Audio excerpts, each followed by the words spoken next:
Hello, nice to meet you. This is Dr. Kim from Richgo. Hello, nice to meet you. I am Kim Ki-won from Richgo. It is said that major commercial banks have started raising interest rates one after another to manage the increase in household loans. Additionally, there will be an issue regarding the base interest rate next month. I would like to discuss whether it is appropriate to lower it. Right now, the situation in South Korea seems to be in a dilemma regarding interest rate cuts. If we lower the rates, there are concerns, and if we don't, there are also issues. You have summarized the related content, but according to the news, there are reports that if interest rates are lowered, housing prices in Seoul could rise to twice the national average. So, as you can see here, when interest rates are lowered, the rate of increase in housing prices rises to 0.83 in Seoul and 0.43 nationwide. This indicates that the metropolitan area is experiencing a greater increase than the rest of the country. It is being suggested that the current decline in interest rates could enhance housing, purchase sentiment, and expectations of price increases, thereby promoting an increase in household loans. Yes, I think that could be the case. If interest rates go down, it seems likely that buying sentiment will increase, but that would also lead to an increase in debt. So, I always emphasize the importance of the Housing Purchase Power Index. When interest rates are lowered, the Housing Purchase Power Index does decrease. However, will a 0.25% cut really lead to a significant drop in loan interest rates? So, lowering it to that extent shouldn't be a major issue. Now, if we do cut interest rates, there are concerns that the real estate market might heat up again, leading to excessive borrowing. However, there are also positive effects from the interest rate cuts. The risks associated with real estate project financing, PF, would decrease, and the delinquency rates among vulnerable borrowers would likely fall. But in fact, this also means, for example, yes, currently the interest rate for mortgage loans is around the mid 4% range for the general public, but it has been lowered to the low 3%, or even down to 2%. So, if interest rates drop by more than 1%, there will be impacts. But if that's not the case, I don't really see any significant possibility of a major change just by lowering it by 0.25% or even 0.5%. Recently, we filmed on the first day of October after the Chuseok holiday. I saw in the news that household loans have somewhat slowed down. Yes, that's right. It was extremely hot in August. So many people were trying to get in before the implementation of the second phase of the stress DSR starting in September. According to recent articles, vulnerable self-employed individuals refer to self-employed people who are multiple debtors and are in a low income or low credit situation. As a result, the loans for vulnerable self-employed individuals have increased by 13 trillion won in just 1 year. Additionally, you can see that the delinquency rate has surpassed 10% due to the prolonged economic downturn. In any case, it feels like debt is increasing, while the ability to repay is decreasing. That's right. So it was usually around 4%. However, it has more than doubled in 2024. It has exceeded 8%, and for 2024, it is now over 10%. The year 2024 is not even over yet. As you can see here, marginal firms that are unable to pay interest on loans now account for nearly 60% of the accommodation and food service sectors. But the truth is that it's not just the vulnerable self-employed who are struggling. Businesses are facing difficulties as well. Marginal firms are also quite serious. I've heard that the increase in marginal firms is significant. Could you please explain? What we mean by marginal firms is that they earn money, which we usually refer to as operating profit. They need to pay back the interest on their loans. Right. The loan interest is a problem, but I can't even pay the loan interest. What does that mean? I'm a salaried worker, and I can't pay the interest with the money I earn from my salary, so I earn 3 million won a month, but the interest is 3.5 million won. What is the situation now? It has been 3 years of this, and it is a marginal firm. What happens? If an individual cannot pay the interest for 3 years while receiving a salary, Even my thoughts are getting blocked. that's right, it gets tight. But somehow, since there are loans, if I only incur a small loss, for example, if I lose about 500,000 won a year, and I'm earning 3 million won, I'm currently paying 3.5 million won just in interest. But what about the operating profit of companies? The operating profit is what remains after I spend on various expenses and operating costs, which is a bit different from individuals. Anyway, if we calculate the total remaining money for the company, let's say our friend from Richgo earns 5 million won a month. All sorts of expenses come out of that, right? How much money is left over here? Just 2 million won from the household. Let's say it's 2 million won. But is the loan interest currently 2.5 million won? Is it more than that? Can we still live with this or not? Is it alive? What kind of sound suddenly comes out? Still, Sarah can go, right? Why is it suddenly so sad? Sarah can go, right? We have household loans after all. Well, if it's 500,000 won a month, that amounts to 6 million won in a year. But this has been going on for over 3 years. However, these marginal firms continue to increase. Anyway, becoming a marginal firm is concerning, but there are also worries about lowering interest rates. That's right. Concerns exist that lowering interest rates may further increase housing prices. Also, worries exist about rising delinquency rates. That's right. And then they also run a store. So it's a vicious cycle. Yes. If you look at the data from the Bank of Korea, the green represents business loans. The orange line indicates the delinquency rate of household loans. What do you think? The delinquency rate has been continuously rising, and when did this start?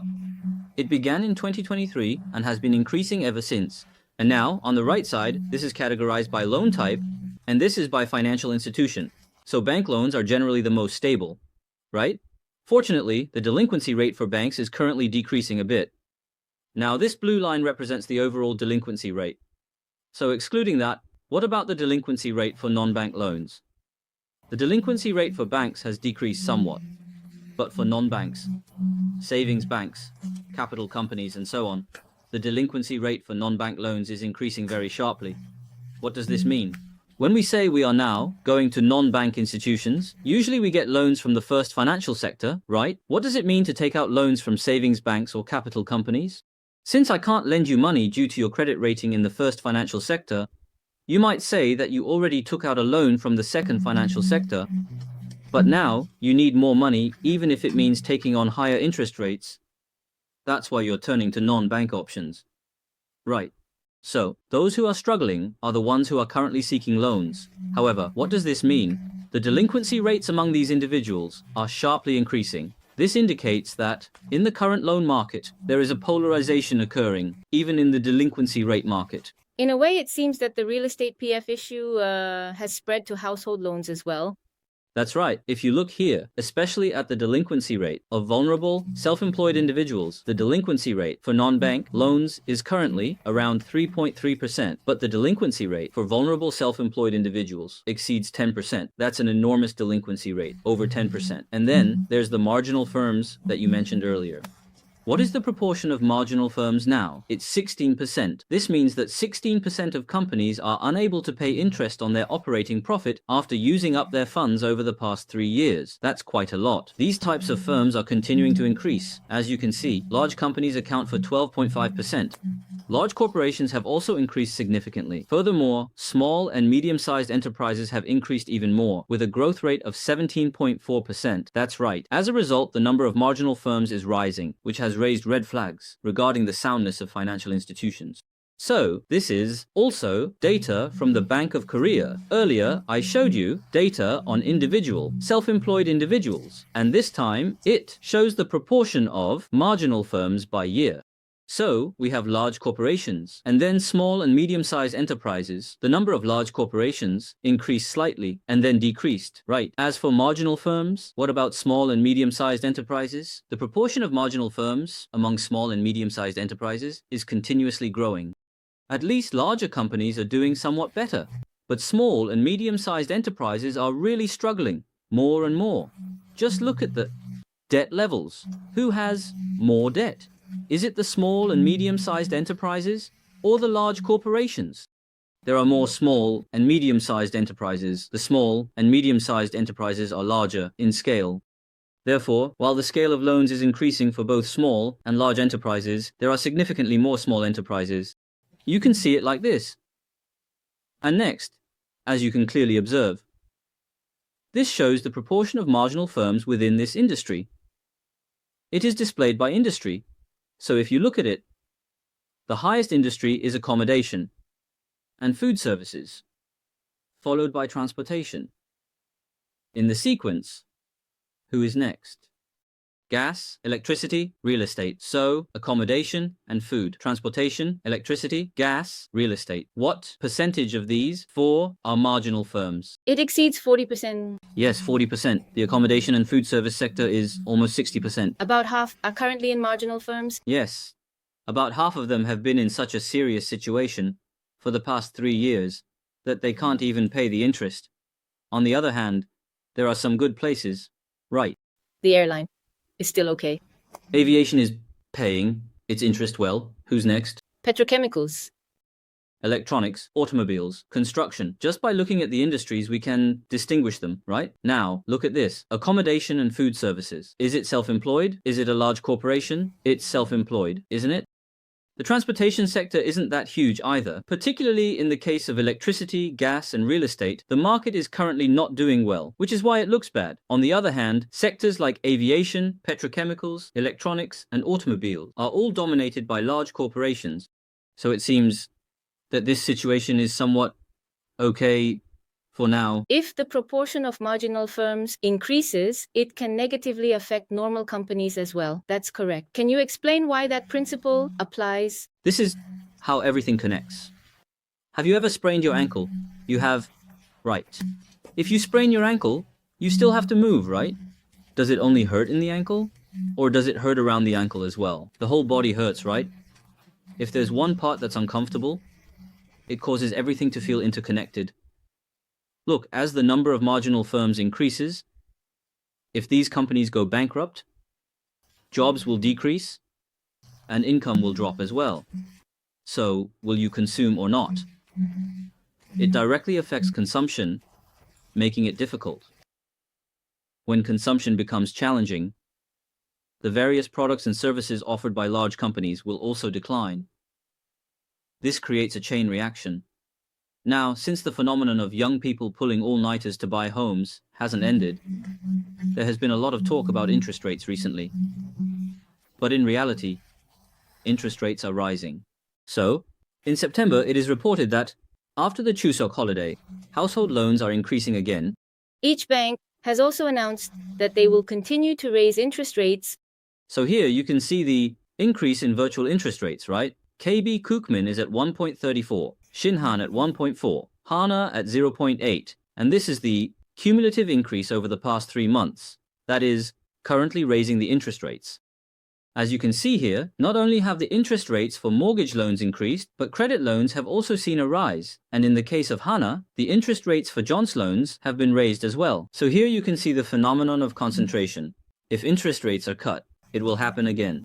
It seems that the authorities are taking preemptive measures to prevent this. In fact, if that happens, it means we will suffer from high interest rates. If this atmosphere continues, the intention is to suppress the rise in housing prices by controlling high interest rates. However, it's not just the demand from those wanting to buy and sell real estate. There are also marginal firms and vulnerable self-employed individuals who will struggle if high interest rates persist. This raises the question of whether moving towards high interest rates is indeed the right approach. But now, since the interest rates are not increasing dramatically, and even when we look at the actual data, we don't immediately adjust our rates when the US cuts interest rates. Similarly, we don't instantly raise our rates when the US increases them. However, we tend to move in a similar direction, with a slight time lag. So, there are people who get excited thinking that just because the US has raised interest rates, we can do the same right now. However, it's not that simple. We can't do this or that. Do you think the base rate should be lowered next month, regardless of the issues? That's right. I don't really know either. I think the Bank of Korea will probably continue to monitor this data closely. If there are signs of stabilization in the real estate market, a reduction of about 0.25 could be possible. So, if there is a cut, the positive aspect will be that it will help the vulnerable, self-employed, and marginal firms. It will also be beneficial for the real estate PF issues. However, I am worried that the real estate market may rise and household loans may increase further, which is why I am observing the situation in the real estate market before the Bank of Korea decides on interest rates I am considering that they might lower the rates. Next, the important point to consider is how much the interest rate cuts will actually be. Will they be significant? I don't think that will happen. I also don't think it will happen. It seems unlikely that this will happen immediately. And if it does, it would be due to genuine concerns about an economic recession. In that case, there is a possibility that the real estate market could collapse again. And above all, the difference in the benchmark interest rates between South Korea and the United States has reached an unprecedented level in recent years. That's why there has been such a gap. Originally, it was at this level, but just because the US has lowered rates a bit, we are not going to do the same.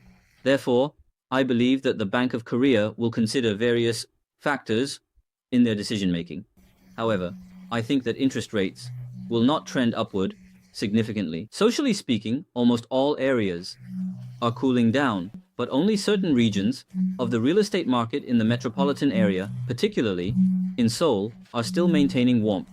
This can be seen as a rather abnormal phenomenon. Everyone is saying how tough things are right now, but the apartment market in Seoul is still going strong, and many people believe it will continue to rise, especially in Gangnam and Songpa. However, I have a different perspective.